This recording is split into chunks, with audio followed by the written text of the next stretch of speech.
over the last few years, people in the UK have evidently spent, on average, 4 hours on the internet every day, and an average of 6.5 hours every day watching audio-visual content on the television and over the web.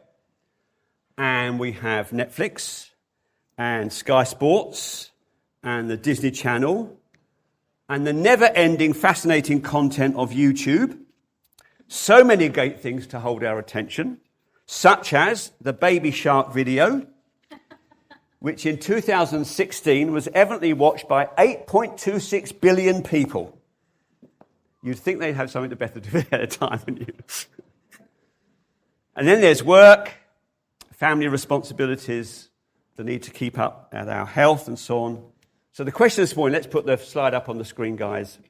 Why pay any attention to Jesus? Why pay any attention to Jesus?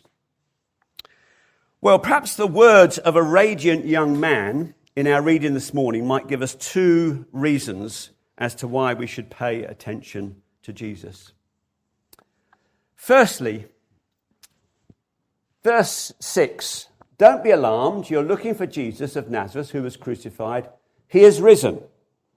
He is not here. See the place where they laid him. The first reason we should perhaps give attention to Jesus is because of an unexpected absence. He's gone. He's not where he should be. He's risen from the dead. Something's happened. An unexpected absence. But then the second reason why we should pay attention to Jesus is in verse 7. But go tell his disciples and Peter, he's going ahead of you to Galilee. There you will see him, just as he told him. The relationship he desires to have with his disciples encourages us also to pay attention to Jesus. So 2 things there, an unexpected absence and then an unexpected presence. Now, I've been trying to think of some way in which I can kind of illustrate or get us to remember those 2 points. And I just came to me in the week, there's something I do to kind of amuse and entertain my grandchildren. And it's a very simple thing, and you get little bits of paper and you put them on your finger like that. And then you say a little rhyme, and it goes like this. 2 little dicky birds sitting on a wall, one named Peter, one named Paul. Fly away, Peter, fly away, Paul. Come back, Peter, come back, Paul. Now, my nana used to do this to me when I was a child, and it took me till I was about 12, I think, till I worked out what she was doing. Because all she was doing was swapping her finger, you see. But my grandchildren haven't got there yet, and they kind of look behind me, and they try and imitate me and all this kind of things. It's an unexpected absence, and then an unexpected presence. So maybe that will help us this morning to fix these things. Let's look at them in turn. Firstly, an unexpected absence. He is risen. He is not here. Now, it's interesting that whilst the men who followed Jesus kind of kept out of the way, his female followers are moving around freely at this time. There's actually nothing unusual about that. Even when we see film of conflict in the Middle East today, it's usually the men who are involved in the fighting, and therefore they are the targets, whereas the women and children often move around fairly freely. And so these women don't feel awkward or worried in going to the tomb. They're not frightened on their way there, but when they arrive, they are frightened indeed. They're terrified by what they see. And when they leave, they are frightened as well. And it's all because of this unexpected absence. Now, it's no mistake why they're there. This bright young man says to them, I know why you're here. You're looking for Jesus of Nazareth, who was crucified. They've got the right place, they've got the right person, but something has happened. He is risen. He's no longer here. See where they laid him. There's something about Jesus which is different, we might say, from any other person ever. Many people have attractive personalities, as Jesus did.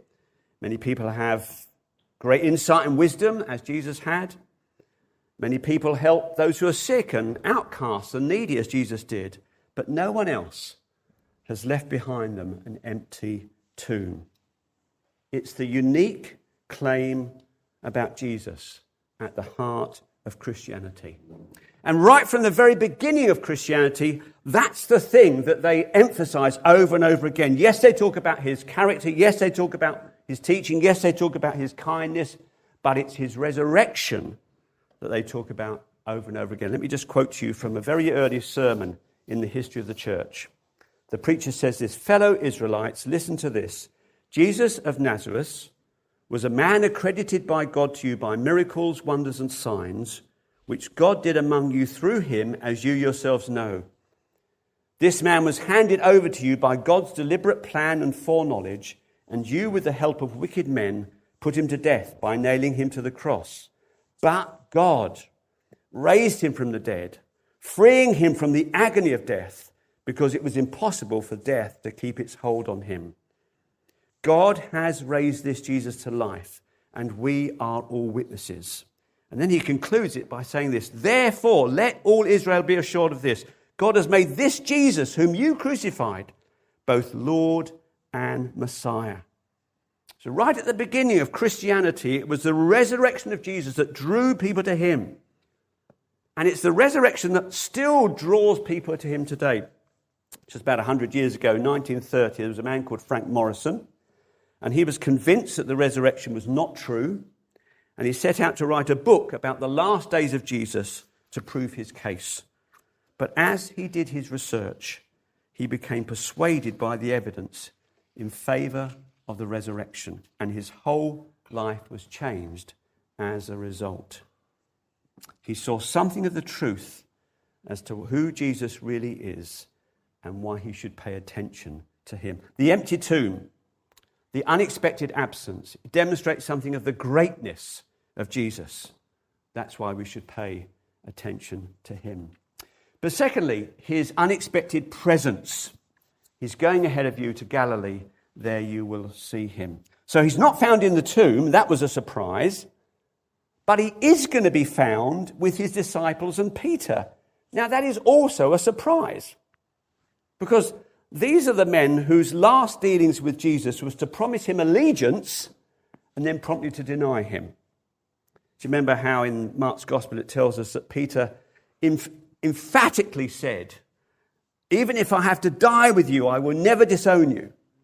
And it says all the others did the same.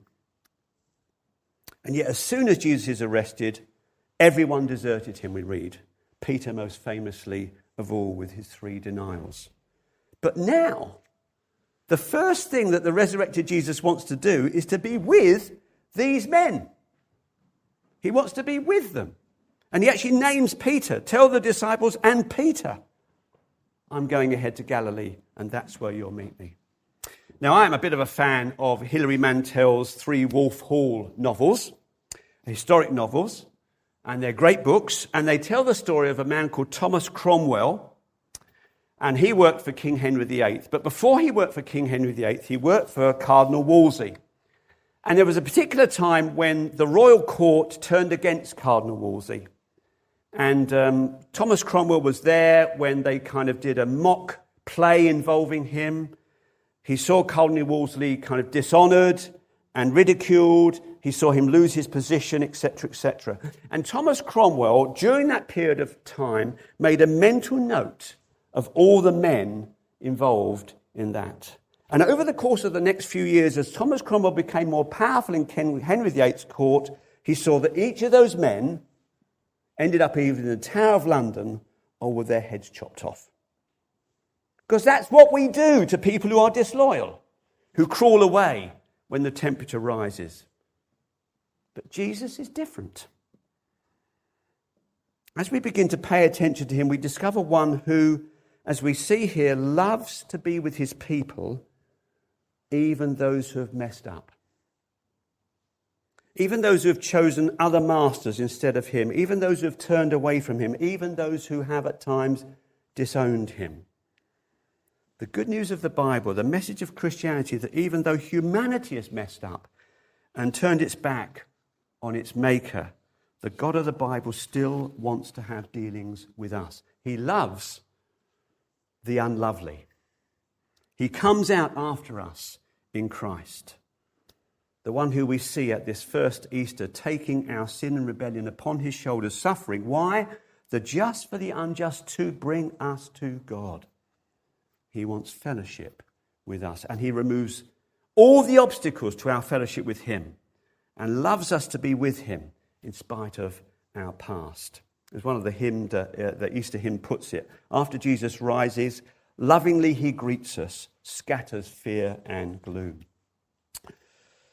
So it's his surprising presence with those who failed him that should also cause us to pay attention to Jesus, because it shows us that Jesus is full of what we call grace.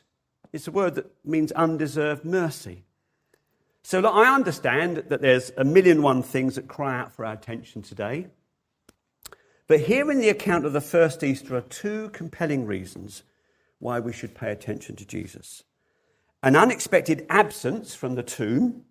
His resurrection shows us his greatness. He can overcome anything. Anything. Even death itself. And then his unexpected presence with his disciples, his relationship with these men. He is not only great, but he is gracious. He's full of greatness and he's full of grace. And isn't that what we're looking for in our lives? In Jesus, but we have the power and the greatness, every bit of power and greatness we could ever want. We see that in his overcoming death.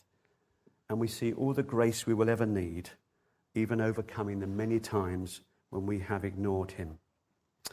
So what might we do if we want to pay attention to Jesus? Let me suggest 3 things that you might do as a result of being here this morning. The first thing I would say is simply this: why not read a gospel? We've just been looking at the Gospel of Mark, and there's copies of the Gospel of Mark at the back. Why not just take one of those, read the gospel? I think many of my friends have never actually read the record of Jesus' life, the original records of Jesus' life, as adults. They may have come across some of the gospel writings as children, but as adults, they probably never read a gospel. Why not? Maybe if that's true of you, why not just grab a gospel and have a look at it? Why not check out that course at the end of that Easter is for Atheists video? Ben Scrivener refers to the 321 course. You can find that on the internet. Why not just have a look at that? And then last of all, why not just stick, all of us, with the scriptures? Because they are the place where we go to find out the truth about Jesus. So 3 things that we might do as a result this morning. Read a gospel, check that course out, but most of all, stick with the Bible. These are the scriptures, Jesus said, that testify about me.